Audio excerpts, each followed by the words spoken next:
Captain Jake Morrison stood on the bridge of the UCS Meridian and watched the stars move past the ship's windows.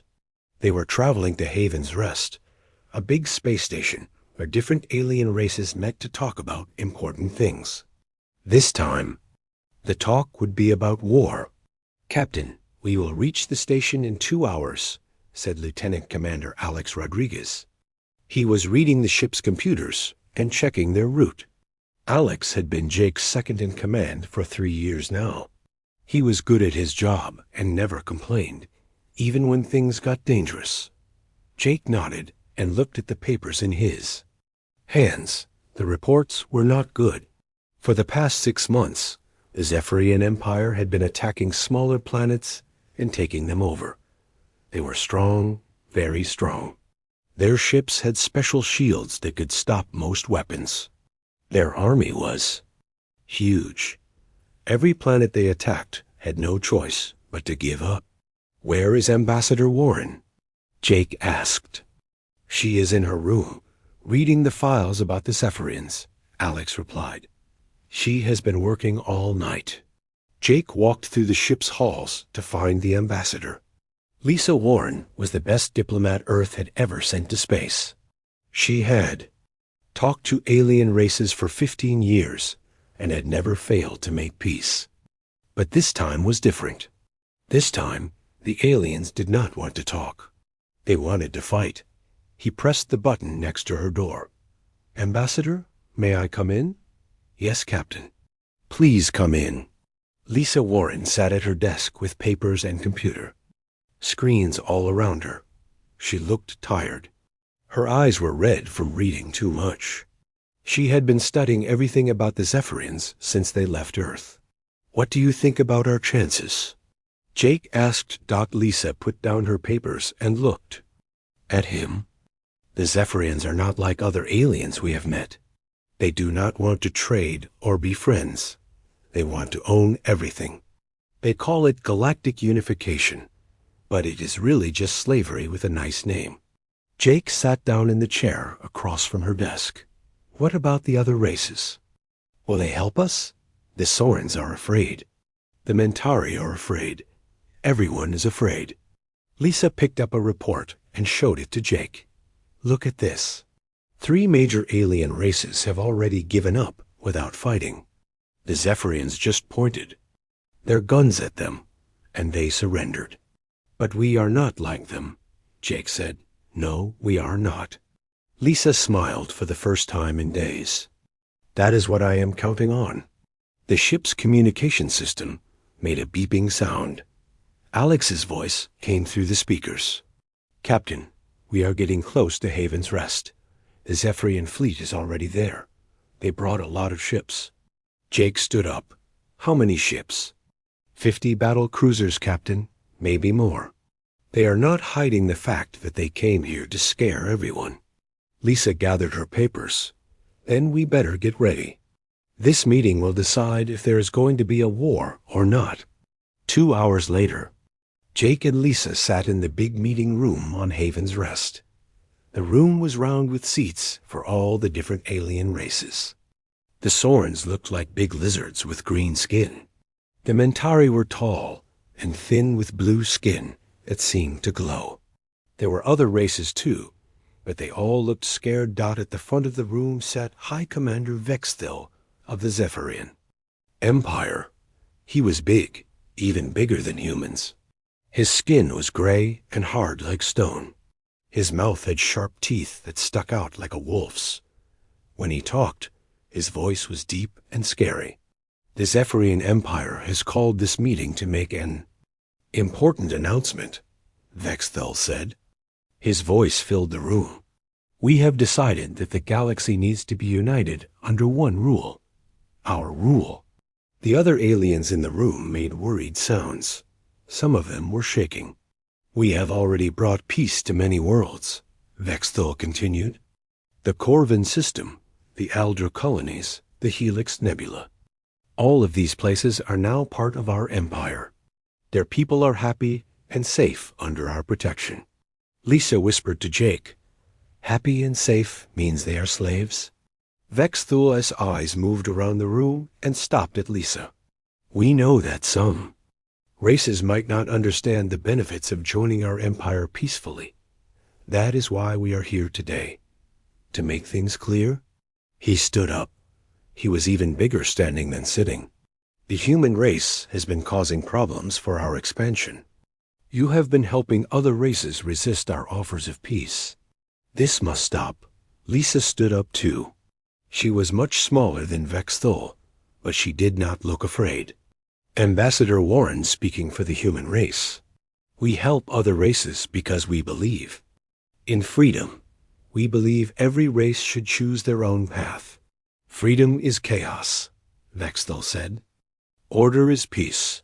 The Zephyrian Empire brings order. The Zephyrian Empire brings slavery, Lisa replied. The room went very quiet. No one had ever talked to the Zephyrians like this before. Vexthul's teeth showed when he smiled. It was not a nice smile. The human race has 72 hours to surrender. If you do not surrender, we will destroy every human world. We will kill every human in the galaxy. This is not a negotiation. This is a warning. Other aliens in the room started talking at once. They were begging Lisa to accept the demand. They told her that fighting the Zephyrians was impossible. They said humans should just give up and save their lives. Lisa waited for them to get quiet. Then she walked to the center of the room. She looked directly at Vexthul. High Commander, she said in a clear, strong voice. I have a message for the Zephyrian Empire. The room was completely silent. The human race rejects your ultimatum. We will not surrender. We will not bow down. We will not become your slaves. Lisa's voice got stronger with each word. If you want war, then you die. The room exploded with noise. Aliens were shouting and arguing. Some were crying. But Vexthul just sat there, staring at Lisa. His mandibles clicked together. Jake had learned that this meant the Zephyrians were either very happy or very angry. So be it, Vexthul said. In 72 hours, the human race will cease to exist. Lisa walked back to her seat. She sat down next to Jake, who was looking at her with surprise. Are you sure about this? Jake whispered. Lisa looked at him and smiled. Captain, I have never been more sure about anything in my life. Now let's go home and prepare for war. President Caroline Hayes sat in the big war room, deep under the capital city. The room had no windows, just screens showing star maps and reports from across human space. Around the table sat the most important people in the human government and military. Tell me the truth, President Hayes said. Can we win this war? Fleet Admiral Danny Carter looked at the numbers on his computer screen. He had been studying them for hours, but they did not get better. Ma'am, the Zephyrians have 3 times more ships than we do. Their shields can stop our best weapons. They have conquered 12 star systems in the last year. We have never fought anyone this strong. So we cannot win a normal war, the president said. No, ma'am, we cannot. Dr. Elena Vasquez leaned forward in her chair. She was the head of the Human Military Research Division. Her job was to make new weapons and find new ways to fight. But this will not be a normal war. Admiral Carter looked at her. What do you mean? The Zephyrians fight like all the other alien races. They have rules. They fight battles the same way, every time. They expect their enemies to do the same thing. Dr. Vasquez stood up and walked to the big screen. But humans are different. We do not follow their rules. She pressed a button, and the screen showed pictures of human weapons and ships. For the past 5 years, we have been working on something called Project Prometheus. We have been preparing for a war like this. What kind of war? President Hayes asked. A war where we cannot win by being stronger. A war where we have to be smarter. A war where we use everything we have, even things that other races think are wrong. Admiral Carter shook his head. Alina, you are talking about Protocol 7. We agreed never to use those methods unless we had no choice. We have no choice now, Dr. Vasquez said. The Zephyrians want to kill every human in the galaxy. They want to destroy our worlds and make our people slaves. This is not a war about territory or resources. This is a war about survival. President Hayes was quiet for a long time. She looked at the star map showing all the human colonies. There were millions of people living on those worlds. Children, families, old people. All of them were counting on her to keep them safe. What is Protocol 7? She asked Admiral Carter. Answered, it is a plan we made if we ever had to fight a war we could not win. It uses methods that civilized people do not usually use. Tell me. Dr. Vasquez walked back to her chair. First, we evacuate all the outer colonies. We bring every civilian back to the inner systems. Then we turn those empty colonies into traps. What kind of traps? Every kind. We use the factories to make bombs. We use the power plants to make explosions. We use the gravity generators to crush enemy ships. We make every building, every street, every piece of metal into a weapon. Admiral Carter continued the explanation. While the enemy is dealing with the traps, our ships attack using tactics they have never seen before. We do not try to capture their ships. We destroy them. We do not try to take prisoners. We eliminate threats. And if that does not work? President Hayes asked. Then we activate the Soul Defense Grid, Dr. Vasquez said. Every human world has hidden weapons. Big weapons. Weapons that can destroy entire enemy fleets. We have been building them in secret for 20 years. President Hayes stood up and walked to the window. Outside, she could see the city where millions of people lived normal lives. They went to work, raised their children, and worried about small things. They had no idea that in 3 days, their entire species might be fighting for survival. How many people will die? She asked. Many, Admiral Carter said quietly, on both sides.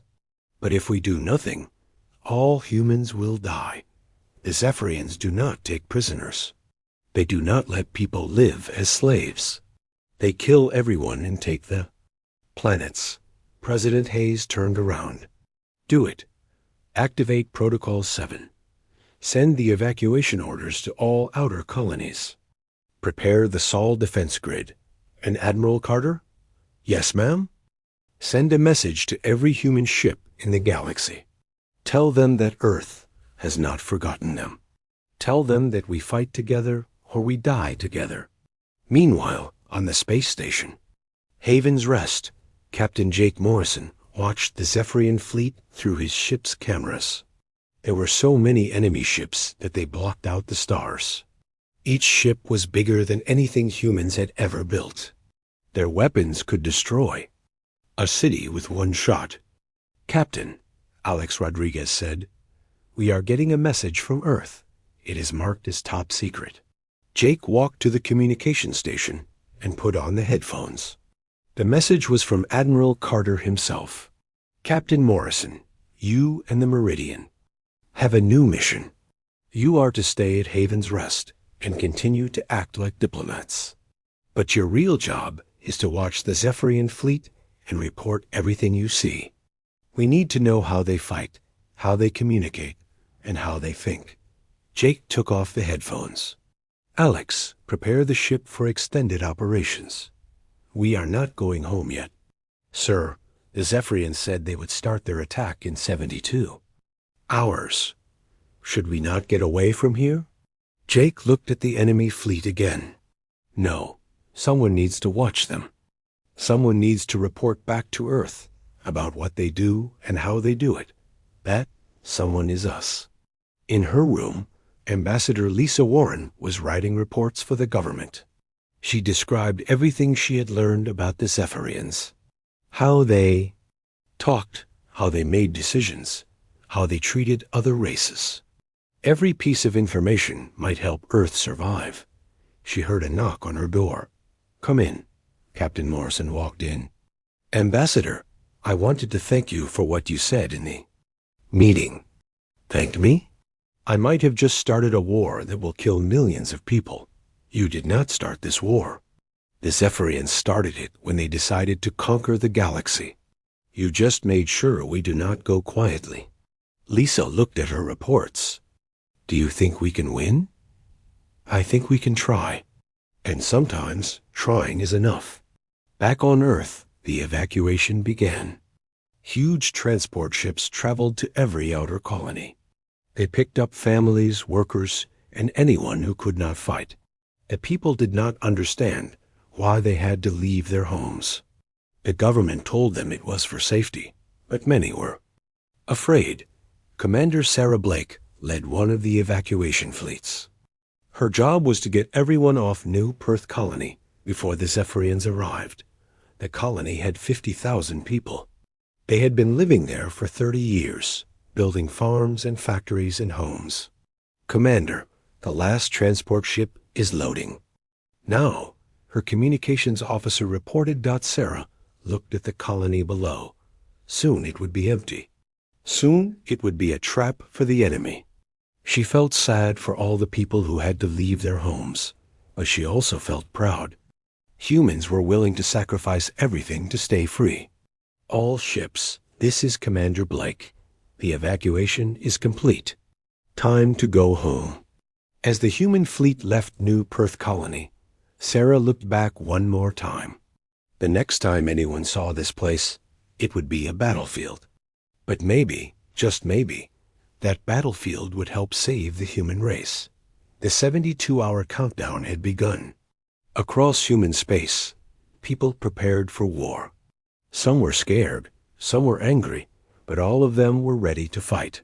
The Zephyrian Empire was about to learn that humans were not like other races.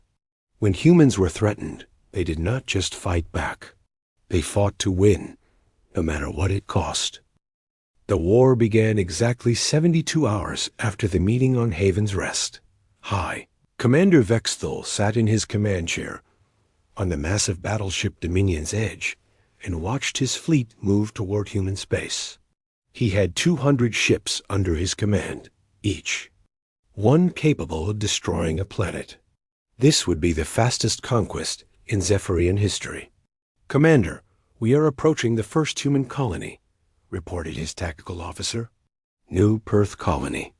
Population scans show it should have 50,000 inhabitants." "Good. We will make an example of them.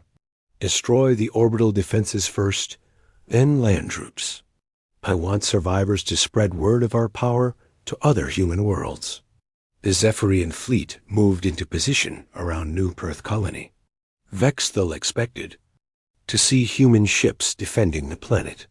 He expected to see weapons firing at his fleet. Instead, he saw nothing. The planet looked completely empty. "Sir, there are no orbital defenses. No human ships, no energy readings from the surface." Vexthal's mandibles clicked together. Scan the planet again. Humans do not abandon their colonies. The scan results came back the same. The planet was empty. No humans, no weapons, no defenses. Just empty buildings and quiet streets. "Land thee." "Troops," Vexthal ordered. "Something is wrong here." The first Zephyrian landing ships touched down in the main city.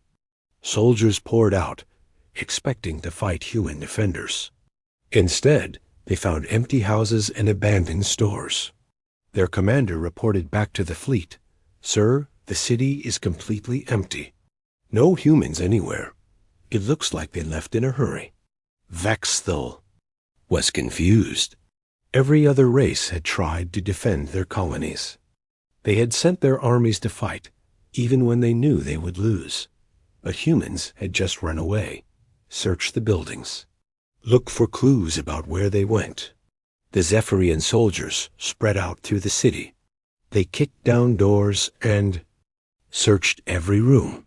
In one house, they found a table with food still on it. In another, They found clothes scattered on the floor. The humans had left so quickly that they did not even pack properly. Colonel Ryan Murphy watched the Zephyrian soldiers through hidden cameras. He was hiding in a bunker 5 miles underground with 50 other human soldiers.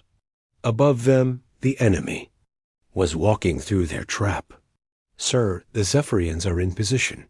Should we activate the charges?" asked Sergeant Lisa Park. "Not yet. Let them get comfortable. Let them think they won." On the surface, more Zephyrian soldiers were arriving. They were setting up their equipment and claiming the city for their empire. Their commander was reporting to Vexthul that the conquest was complete. "Sir, we have secured the colony. No resistance. No casualties. The humans are cowards. They ran away without fighting." Vexthul was pleased. Maybe humans were not as dangerous as he thought. Maybe they would all surrender without a fight. "Excellent. Begin landing the occupation force. We will use this planet as a base for the next attack." More Zephyrian ships landed. Soon there were 5,000 enemy soldiers on New Perth Colony. They were relaxed, laughing, and celebrating their easy victory. They had no idea that every building around them was filled with explosives. Colonel Murphy looked at his watch. "Now," he said. Sergeant Park pressed a button on her control panel. The entire city exploded. The explosions were not random. Colonel Murphy had spent months preparing this trap. Every building had been turned into a bomb. Every street had been wired with explosives. The city's power plant had been rigged to overload. Even the water system had been filled with fuel that would burn. The Zephyrian soldiers on the surface did not have time to scream. The explosions killed them instantly. The ships that were landing crashed into the burning city. The command post that the enemy had set up was turned into a crater dot in space. Vexthul watched his soldiers die. The planet below him was covered in fire and smoke. Where there had been a city, there was now just a burning hole in the ground. "What happened?" he roared. "Sir, the entire city was rigged with explosives. It was a trap. We have lost the entire landing force." Vexthul's anger was terrible to see. His mandibles clicked so fast they made a buzzing sound. "Scan the planet. Find the humans who did this." But the scans found nothing. The underground bunker was too deep and too well hidden. Colonel Murphy and his soldiers were safe for now. "Sir," the tactical officer said quietly, "we are receiving reports from the other attack groups." The same thing happened at New Johannesburg Colony and at Kepler Station. Every human colony we attacked was abandoned and rigged with explosives. Vexthul could not believe what he was hearing. "How many soldiers have we lost?" "Nearly 20,000, sir. And we have not captured a single human." This was not how conquest was supposed to work. Other races fought battles. They had armies and weapons and defenses. When they lost, they surrendered. But humans had turned their own cities into weapons. "And then disappeared? Find them," Vexthul ordered. "Send scouts to every system. The humans cannot hide forever." But the humans were not hiding. They were waiting. Admiral Danny Carter stood on the bridge of the UCS Defiant, watching the reports from the outer colonies. The trap had worked perfectly. The Zephyrians had lost 1/10 of their invasion force without killing a single human. "Sir, we are getting reports from all the colony worlds. The explosions worked. The enemy is confused and angry." "Good. Now comes the hard part. Signal the fleet. It is time for Phase 2. Dr. Elena Vasquez had been working for weeks on the next part of the plan. She had studied every piece of information about Zephyrian technology. She had found their weakness. "Admiral, the ships are ready. We have installed the new weapons on every human vessel." "What exactly do these weapons do?" "The Zephyrians have the best shields in the galaxy.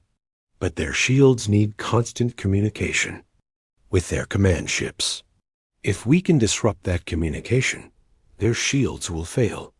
Admiral Carter smiled for the first time since the war began. And how do we disrupt their communication? We get close enough to upload a virus into their computer systems, but getting close enough will be almost impossible. We will lose most of our ships in the attempt.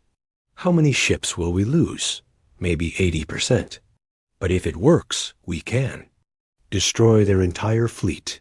Admiral Carter thought about all the people who would die, all the families who would lose fathers and mothers and children. But then he thought about what would happen if they did nothing. The Zephyrians would eventually find Earth. They would kill everyone. Prepare the fleet. All ships are to report to the Proxima system. We attack tomorrow. Commander Sarah Blake received the orders while her ship was traveling back from the evacuation zone. She read them twice to make sure she understood. Ma'am, these orders say we are going to attack the entire Zephyrian fleet. That is suicide. Sarah looked at her crew. They were young and scared, but they were ready to fight. Maybe it is suicide, but maybe it is the only way to save Earth. Set course for Proxima. We have a job to do. Across human space, hundreds of ships received the same orders. Transport. Ships, cargo vessels, mining ships, even civilian pleasure craft. Everything that could fly was being called to fight. The human fleet was not as big as the Zephyrian fleet, but it was determined. On Haven's Rest, Captain Jake Morrison watched the Zephyrian fleet prepare for their next attack. He could see that they were angry and confused. They had expected an easy victory, but instead they had walked into a trap. Captain, we are getting a message from Admiral Carter. He wants us to report everything we see about the Zephyrian fleet movements. Jake looked at the enemy ships. There were so many of them. Soon they would be fighting against every human ship in the galaxy. Many would die, but maybe, just maybe, they would win. Send the report. And Alex? Yes, sir? Tell the Admiral that the Zephyrians are angry. Angry enemies make mistakes. The first battle was over. The humans had won by not fighting, but the real war was just beginning. Tomorrow, human ships would face the Zephyrian fleet in open battle. Tomorrow, they would learn if courage and determination could defeat superior technology. The galaxy was about to find out what humans were really capable of when they fought for survival. 3 weeks had passed since the first battle. The war was not going the way High Commander Vexthol had planned. Every human colony his forces captured turned into a nightmare. The humans had not just run away. They had left behind groups of fighters who attacked supply ships, destroyed equipment, and made life terrible for Zephyrian soldiers. Lieutenant Kelly Brooks crouched behind a burned-out building on New Aberdeen Colony. She and her team had been hiding on the planet for 2 weeks, striking at the Zephyrian occupation force whenever they could. They had destroyed 3 supply depots, killed 24 enemy soldiers, and made it impossible for the Zephyrians to feel safe anywhere on the planet. Kelly, we have movement, whispered Private Mike Torres. He was looking through his scope at a Zephyrian patrol walking down the main street. 6 soldiers heading toward the old shopping center. Kelly looked at her team. There were only 5 of them left. They had started with 20 fighters, but the war had been costly. Still, they had learned how to hurt the enemy. They had learned that Zephyrian soldiers were strong and tough, but they were not used to fighting enemies who hid and struck without warning. Same plan as always, Kelly said. We hit them fast and hard, then disappear. Remember, we are not trying to win a battle. We are trying to make them scared. The team moved through the ruins of the city. They knew every hiding place, every secret path, every way to move without being seen. This had been their home before the war. Now it was their weapon. The Zephyrian patrol was checking buildings, looking for human fighters. They moved carefully, but they were nervous. Every shadow could hide an enemy. Every sound could be an attack. Kelly's team struck from 3 sides at once. They used small, quiet weapons that killed without making noise.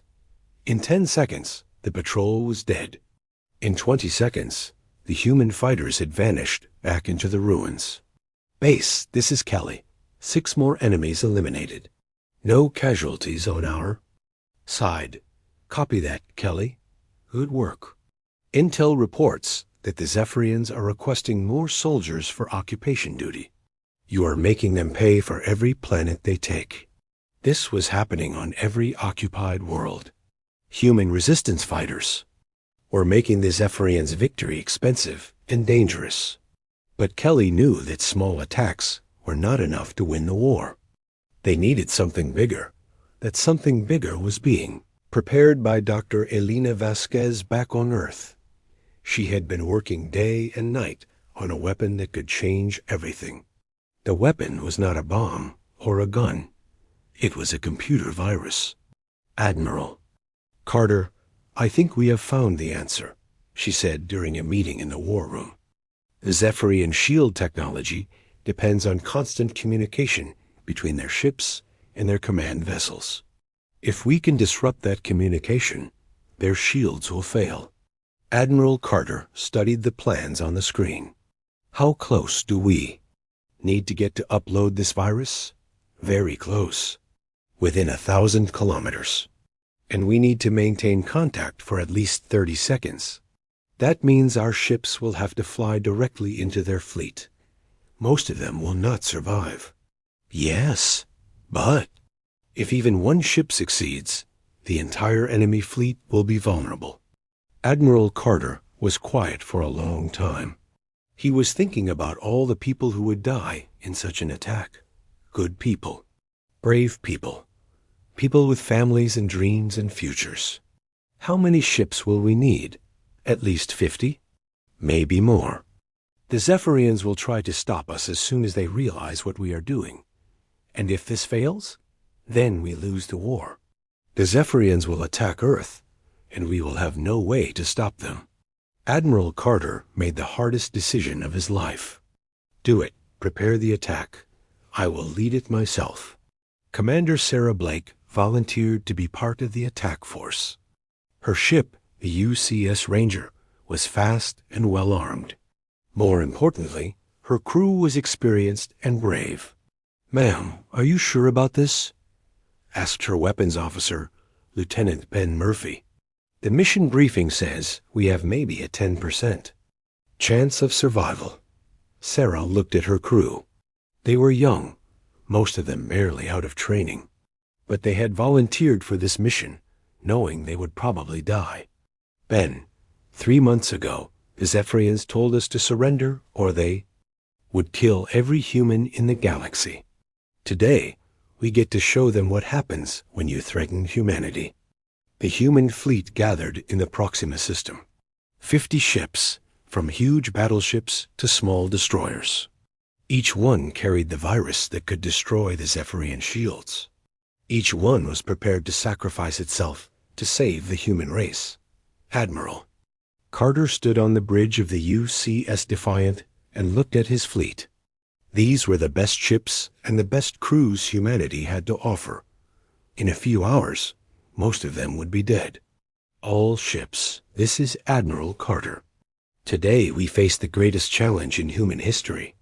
The enemy outnumbers us, outguns us, and has better technology. But they have made one mistake. They have underestimated what humans will do to protect their freedom. The fleet moved toward the Zephyrian positions. Long-range sensors showed that the enemy was waiting for them. Vexthal had brought his entire fleet to this system, confident that he could destroy the human attack. Sir, enemy fleet detected. 200 ships, all weapons powered and ready. Admiral Carter nodded. Begin the attack. All ships, remember the plan. Get close, upload the virus, and trust in each other. The battle began with a massive exchange of weapons fire. Zephyrian energy beams lit up space like deadly lightning. Human missiles and projectiles filled the darkness. Ships on both sides exploded in balls of fire and debris. Commander Blake pushed her ship through the chaos. Around her, human vessels were being destroyed by the dozens. The Zephyrian shields were working perfectly, deflecting most human weapons. But the human ships kept coming, driven by desperation and courage. "Sarah, we are taking heavy damage," reported her engineer. "Hull breaches on 3 decks. We are losing power. Keep going. We have to get close enough to upload the virus." The UCS Ranger flew directly toward the Zephyrian command ship. Enemy weapons tore pieces off the hull. The ship shook and sparked, but it did not stop. 1,000 kilometers in closing, called the navigation officer. "Begin upload," Sarah ordered. The virus began transmitting from the Ranger to the Zephyrian. Command ship. But the transmission was slow, and the enemy was fighting back. Zephyrian weapons concentrated on the small human ship, trying to destroy it before the upload could complete. 70% uploaded, reported the communications officer, but we cannot take much more damage. Other human ships were making the same desperate run. The UCS Wolverine exploded just as it reached transmission range. The UCS Phoenix managed to upload the virus before being destroyed by enemy fire. One by one, human ships died trying to complete their mission. "Upload complete," the communications officer announced. Sarah smiled. "Good. Now let's see what happens." The effect was immediate and spectacular. Across the Zephyrian fleet, shield generators began failing. The virus spread through their communication network like a plague, shutting down the systems that made their ships invincible. "Enemy shields are down," reported the tactical officer. "All ships concentrate fire on the Zephyrian fleet." The surviving human ships turned their weapons on the now vulnerable enemy. Zephyrian vessels that had seemed unstoppable began exploding under human fire. The balance of the battle shifted in seconds. High Commander Vex Thill watched his fleet being destroyed and could not believe what was happening. "How did they do this? How did they penetrate our shields?" "Sir, the humans have infected our computer systems with some kind of virus. It is spreading to every ship in the fleet. Stop it. Fix it. Do something." "We cannot, sir. The virus is too advanced. It was designed specifically for our systems." Vex Thill's mandibles clicked in fear. For the first time in his life, he was losing a battle. The humans had done something no other race had ever managed. They had found a way to defeat Zephyrian technology. Send a message to the homeworld. Tell them we need reinforcements. Tell them the humans are more dangerous than we thought. But the message never reached the Zephyrian homeworld. Commander Blake had survived the battle, and her ship was jamming enemy communications. The Zephyrian fleet was alone, cut off from help, and being destroyed by an enemy they had underestimated. "Admiral Carter, this is Blake. The virus worked. Enemy shields are down across their entire fleet. We are destroying them." Admiral Carter felt a moment of hope. But he knew the war was not over. The Zephyrians would send more ships. They would adapt to human tactics. The next battle would be even harder. "Good work, Commander, but this is just the beginning. Signal the fleet. We have work to do." The Battle of Proxima was over. The humans had won, but at a terrible cost. Of the 50 ships that had started the attack, only 12 survived. Hundreds of brave men and women had died to give humanity this victory. But their sacrifice had done more than just win a battle. It had shown the galaxy that the mighty Zephyrian Empire could be defeated. It had proven that humans were not just another race to be conquered. They were something far more dangerous. They were survivors who would do anything to protect their freedom. The war was far from over, but for the first time since it began, humanity had reason to hope. The final battle began 6 months after the war started. High Commander Vex Thill had gathered every remaining Zephyrian ship for one last attack on Earth itself. His fleet was smaller now, but it was still dangerous. 120 ships, against Earth's defenses.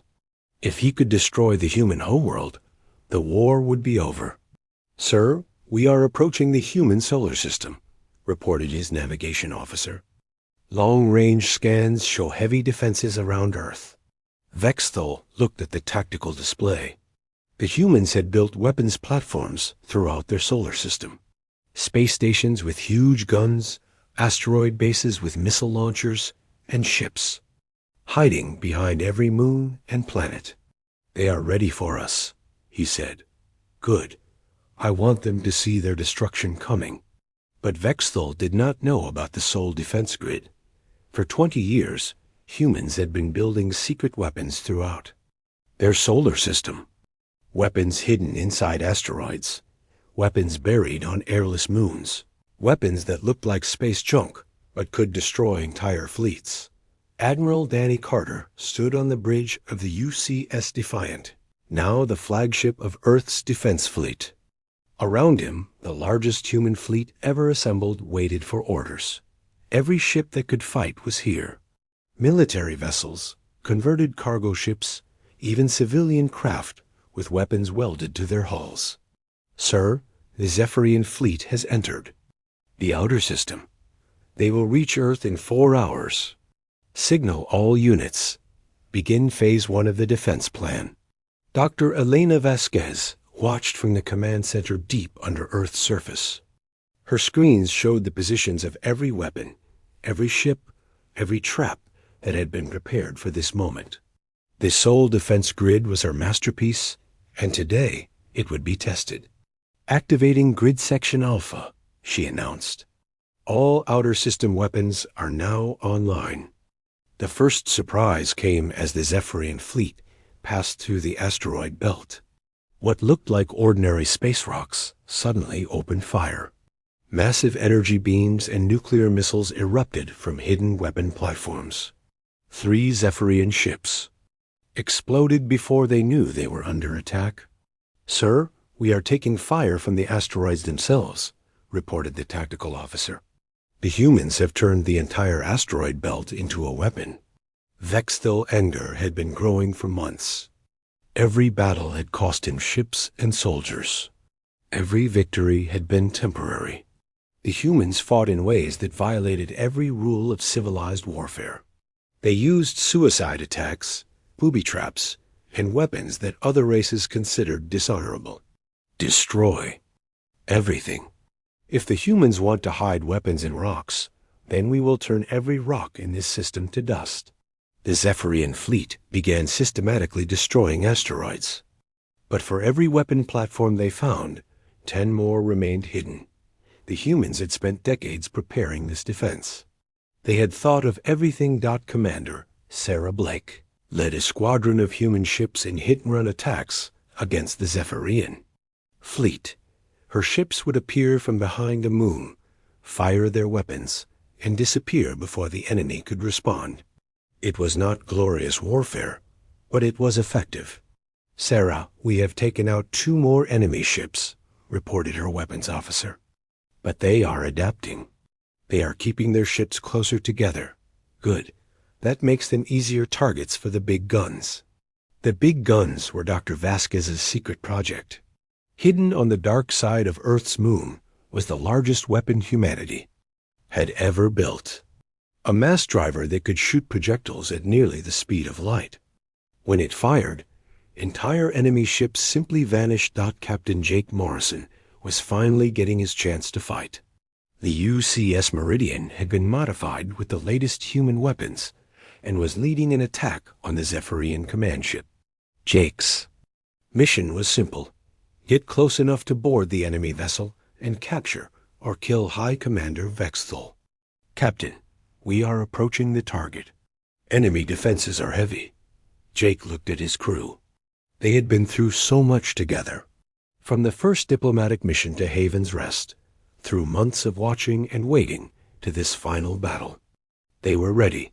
"Take us in. Full speed." The Meridian raced toward the massive Zephyrian battleship. Enemy weapons lit up space around them, but the small human ship was fast and hard to hit. Jake's pilot, Lieutenant Alex Rodriguez, flew like his life depended on it, because it did. Ramming speed, Jake ordered. The crew looked at him in surprise. Sir, ramming the enemy ship will destroy us too. No, it will not. Trust me. At the last second, the Meridian fired its emergency thrusters and scraped along the side of the Zephyrian ship instead of hitting it head-on. The hull of both ships tore open, but Jake's crew was ready. They poured through the breach into this enemy vessel, fighting hand-to-hand with Zephyrian soldiers. Major Chris Anderson led the boarding party through the enemy ship's corridors. Zephyrians were bigger and stronger than humans, but they had never fought an enemy that was willing to die to win. Human soldiers threw themselves at the enemy with desperate courage, trading their lives for every meter of corridor. Major, we have reached the bridge, reported Sergeant Tony Garcia. The enemy commander is inside. High Commander Vexthul stood in his command center, watching his fleet being destroyed around him. Half his ships were gone. The human defenses were stronger than he had ever imagined. And now human soldiers were on his own ship, fighting their way toward him. Sir, human boarders have breached the bridge level. Should we surrender? Vexthul's mandibles clicked in fury. Zephyrians do not surrender. We fight until death. The bridge doors exploded inward. Human soldiers poured through the opening, their weapons firing. Zephyrian guards fell under the assault, but they fought back with desperate strength. Admiral, Danny Carter burst through the smoke and debris. He had come personally to finish this war. In his hand was a weapon that Dr. Vasquez had given him, a device that could overload Zephyrian neural implants and kill them instantly. Vexthul saw the human admiral approaching and drew his own weapon. The two commanders faced each other across the ruined bridge. Around them, their soldiers fought and died. Human, Vexthul snarled, you have violated every law of civilized warfare. You fight without honor. Admiral Carter raised his weapon. You came to our worlds to kill our children. You threatened to destroy our entire species. You want to talk about honor? We offered. You peace. We offered you a place in our empire. You offered us slavery. Admiral Carter's voice was cold and hard. But we had a different offer for you. Remember what Ambassador Warren said at Haven's Rest. Vexthul's eyes widened as he remembered. You want war, then you die. That is right. You wanted war, now you die. Admiral Carter fired his weapon. The energy beam hit Vexthul in the center of his chest. The Zephyrian commander fell to the deck of his own ship, dead. All Zephyrian ships, this is Admiral Carter of the human fleet. Your commander is dead. Your fleet is destroyed. Surrender now or join him. The remaining Zephyrian ships tried to escape, but there was nowhere to run. Human weapons platforms surrounded them. Earth's defense fleet blocked their path.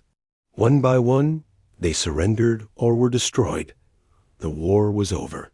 Humanity had won. President Carolyn Hayes stood before the Galactic Council 3 months later. The meeting was being held on Haven's Rest again, but this time the atmosphere was very different. The other alien races looked at the human delegation with respect and fear. The Zephyrian Empire is finished, she announced. Their fleet is destroyed, their territory is liberated, and their threat to galactic peace is ended. Ambassador Lisa Warren, now promoted to Secretary of Galactic Affairs, addressed the Council. Humanity did not seek this war. We tried diplomacy. We offered peace. But when faced with extinction, we did what we had to do. The Sauron representative raised his hand. What will humanity do now? Will you take the Zephyrian territory for yourselves? No, Lisa replied. We will help the liberated worlds rebuild. We will assist them in forming their own governments. We will protect them from future threats, but we will not rule them. The Mentari delegate spoke next. The galaxy has seen what humans are capable of in war. Some of us are. concerned about what this means for the future. President Hayes stood up. Her voice carried throughout the chamber. Let me be very clear about something. Humanity does not want to conquer the galaxy. We want to explore it, trade with it, and learn from it. But we will never again allow any species to threaten our existence. She paused and looked around the room. The Zephyrian Empire thought they could intimidate us into surrender. They thought we would give up our freedom to save our lives. They were wrong. Any future aggressor should remember this. When you threaten humanity, you are not just threatening one planet or one species. You are threatening a people who will sacrifice everything to remain free. And if someone is foolish enough to threaten us again? Lisa Warren smiled. It was not a nice smile. Then they will learn the same lesson the Zephyrians learned. You want war? Then you die. The council chamber was silent for a long moment. Then, one by one, the alien delegates began to applaud. Not because they were happy about the war, but because they finally understood what humanity represented.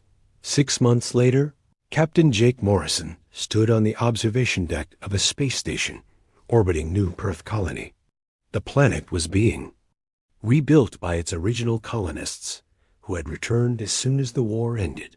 Where there had once been a crater from the explosion that killed thousands of Zephyrian soldiers, there was